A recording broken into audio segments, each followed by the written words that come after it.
नमस्कार, news and competition के रखल चैनल में आपका स्वागत है। देखते हैं उत्तराखंड की 10 महत्वपूर्ण खबरें। अशिक्षितों को देगी सरकार नौकरी, रेखा आर्या। डॉक्टरों ने 6 करोड़ चुका दिए लेकिन पहाड़ नहीं गई। प्रीतम के जन्मदिन के बैनर महारा खेमे ने उतरवाए। पिटकुल में जल्द मिलेगा प्रमोशन का लाभ। लोक निर्माण विभाग में अनुमोदन देने के मामले में पकड़ा तूल, सरकारी जांच से महाराज नाराज। भूस्खलन प्रभावित इलाकों में रहने वालों का विस्थापन नहीं होगा।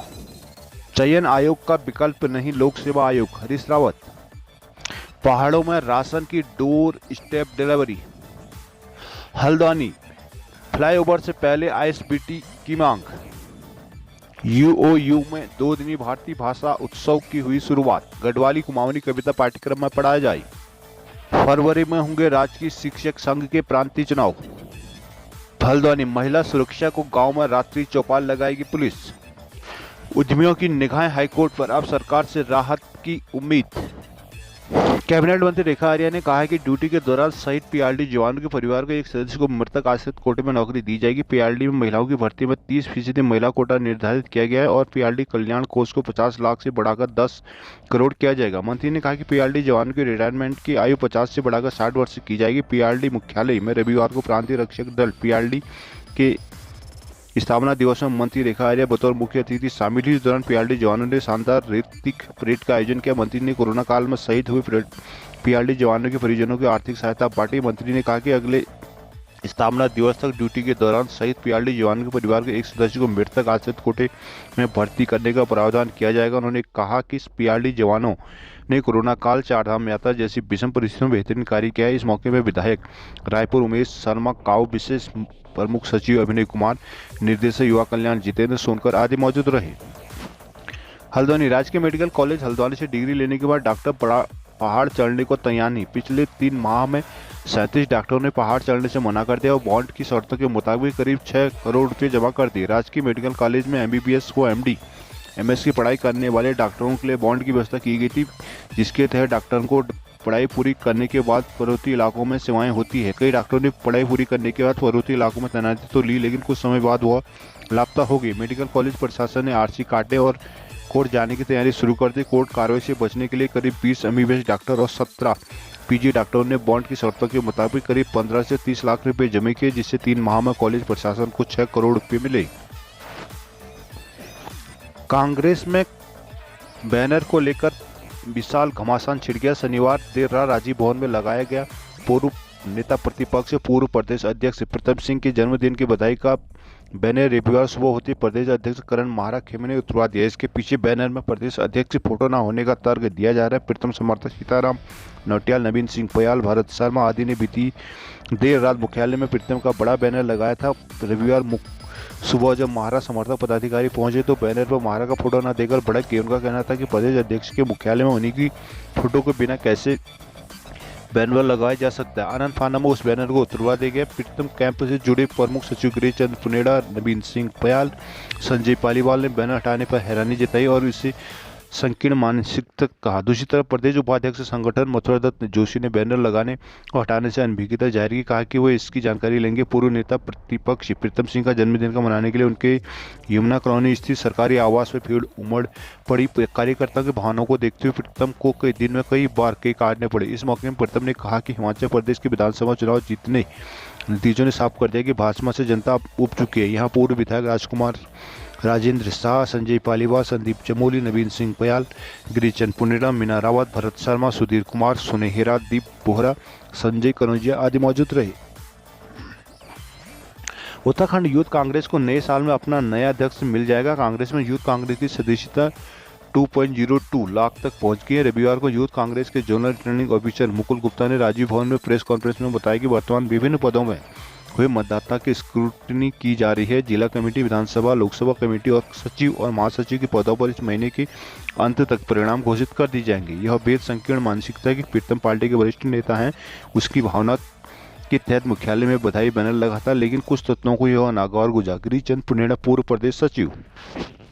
देहरादून पावर ट्रांसमिशन कॉर्पोरेशन में कर्मचारियों के प्रमोशन को विभागीय परीक्षा रविवार को संपन्न हुई। इंजीनियरों के लिए व्यावसायिक परीक्षा भाग 1 और इंटरव्यू का आयोजन किया गया। इसके साथ ही लिपिकी और लेखा कर्मचारियों के खाली पदों पर प्रमोशन को भी विभागीय परीक्षा लिखित आयोजित की गई। व्यावसायिक परीक्षा में सहायक अभियंता, विद्युत यांत्रिकी और जनपद सामग्री के कुल 111 कर्मचारी परीक्षा में शामिल हुए। सहायक लेखाकार पद पर विभागीय लिखित परीक्षा में 10 कर्मचारी शामिल हुए। आईएसपीटी के पास एक स्कूल में परीक्षा का आयोजन किया गया। इस दौरान प्रबंध निर्देशक पीसी ध्यानी ने खुद परीक्षा केंद्र का निरीक्षण किया। इस अवसर पर सेवानिवृत्त मुख्य अभियंता विनोद पांडे, मुख्य अभियंता कमलकांत, महाप्रबंधक अशोक जुयाल, मुख्य अभियंता इला चंद, अनुपम सिंह, अनुपम शर्मा आदि मौजूद रहे।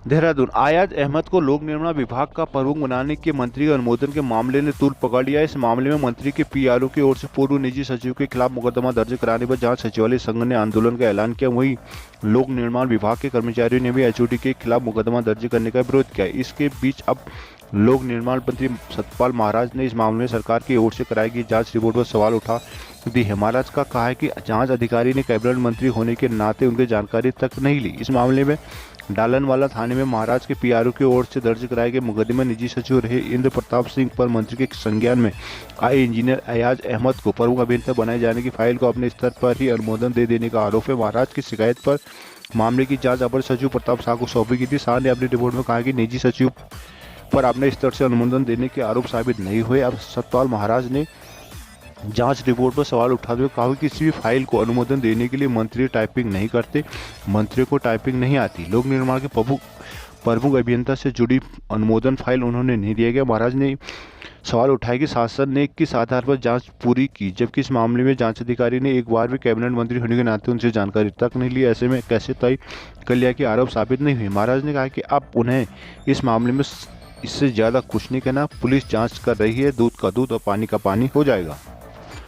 नैनीताल, बलिया नाला भूस्खलन ट्रीटमेंट को 208 करोड़ रुपए के बजट की संस्तुति की है। पर इस पैसे से केवल बलिया नाला भूस्खलन का ट्रीटमेंट होगा। खतरे की जद में रह रहे लोगों के विस्थापन की इसमें कोई योजना नहीं है। ऐसे में स्थानीय लोगों में इसे लेकर नाराजगी है। बिना विस्थापन बलिया नाले के भूस्खलन जोन में रहना अब भी खतरे से खाली नहीं है। बलिया नाला क्षेत्र में रह रहे भूस्खलन के चलते अब तक क्षेत्र में करीब 70 से अधिक परिवारों को यहाँ दुर्गापुर समेत अन्य स्थानों में विस्थापित किया जा चुका है, जबकि क्षेत्र में मंडरा रहे खतरे को देखते हुए पालिका ने 64 लोगों को अपना घर छोड़ने का नोटिस दिया है। लेकिन इसके बावजूद बलिया नाला क्षेत्र में होने वाली कार्य को दौरान प्रभावितों के विस्थापन को लेकर सरकार ने कोई स्पष्ट नीति नहीं बनाई, न ही प्रभावितों को राहत देने की किसी प्रकार से बजट का प्रावधान किया गया है, जिससे बलिया नाला क्षेत्र के लोग सरकार से नाराज हैं। क्षेत्रीय सभासद रेखा आर्या का कहना है कि बीते सालों से हरिनगर क्षेत्र में रह रहे भूस्खलन के बाद कई परिवार यहां से घर छोड़कर जा चुके हैं। इसके बावजूद भी सरकार ने परिवारों के लिए कोई उपयुक्त कदम नहीं उठाई। लिहाजा सरकार को प्रभावितों की मदद के लिए इस ओर विचार करना चाहिए।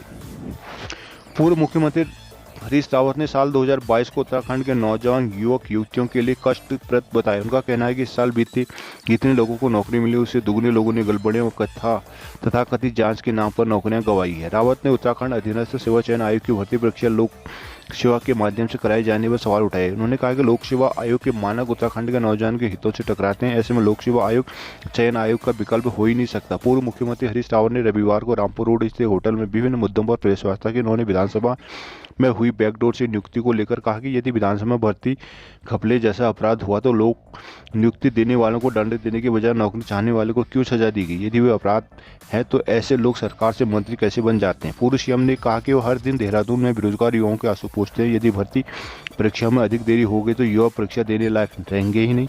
रावत ने कहा कि वो सीएम धामी से कहना चाहते हैं कि इस समय राजनेताओं का रवैया ठीक वैसा ही जैसा घर की चौखट पर शक टकराते ही कुछ लोग घर गिराने का समाधान ढूंढ निकालते हैं। खजान पांडे, विजय सिजवाला, हरिंद्र क्वेरा, विनोद कुरंगा, पुष्पा नेगी, कमला शर्मा, राधा चौधरी, संदीप बिनवाल, रोहित तिवाड़ी आदि मौजूद रहे। रावत ने कहा कि वो नए साल में कुछ युवाओं के साथ भराड़ीसैंण से भिक्कियासैंण तक पदयात्रा निकालेंगे। प्रमुख प्रदेश अध्यक्ष गणेश गोदियाल का खाका तैयार कर रहे हैं। कांग्रेस को एक कमी निरंतर महसूस हो रही है कि नए कार्यकर्ता जोड़ नहीं रहे और बहुत पुराने कार्यकर्ता सक्रिय नहीं है। यात्रा के माध्यम से इस कमी को दूर किया जाएगा। खाद्य आपूर्ति विभाग नैनीताल जिले के पर्वतीय क्षेत्र में डोर स्टेप डिलीवरी प्रणाली लागू करने की तैयारी कर रहा है। इससे पहाड़ों की सस्ता गल्ला दुकानों तो खास गोदामों से सीधे राशन कोटा पहुंचाया जाएगा। जनपद के 6 गोदामों को योजना से जोड़ने के लिए विभाग ने टेंडर जारी कर दिया। आगामी 27 दिसंबर को निविदा खोली जानी प्रस्तावित है। इसका उद्देश्य समय से खाद्यान्न दुकानों तक पहुंचाकर वितरण शुरू करवाना है। सरकार की डोर स्टेप डिलीवरी योजना अभी नैनीताल जिले के हल्द्वानी और रामनगर क्षेत्र में ही लागू की गई है। संबंधित क्षेत्रों को 391 सस्ता गल्ला दुकानों तक सीधा खाद्य गोदाम से ही राशन पहुंचाया जाता है, जिसमें विक्रेता को खाद्य उठाने से राहत मिल जाती है। लेकिन जिले में कुल 8 गोदाम है और इससे 664 सस्ता गल्ला दुकानें जुड़ी हुई हैं। इनमें से कुल 273 दुकानें पहाड़ी क्षेत्रों के 6 राशन गोदामों से जुड़ी हुई है। पर्वतीय क्षेत्रों में विक्रेताओं को गोदाम से दुकान तक राशन ले जाने में दिक्कतों का सामना करना पड़ता है। कुमाऊं के प्रवेश द्वार हल्द्वानी में जाम की समस्या से लोग परेशान हो चुके हैं। इससे निजात पाने के लिए बीते सालों से कई योजनाएं प्रस्तावित की गई, लेकिन अभी तक फाइलों से बाहर नहीं आ पाई। अब फ्लाईओवर की योजना बनाई जा रही है। 15 दिसंबर से शहर में फिजिबिलिटी सर्वे कराने की तैयारी है, लेकिन व्यापारी संगठन फ्लाईओवर से पहले योजनाओं को धरातल पर उतारने की मांग को लेकर मुखर है।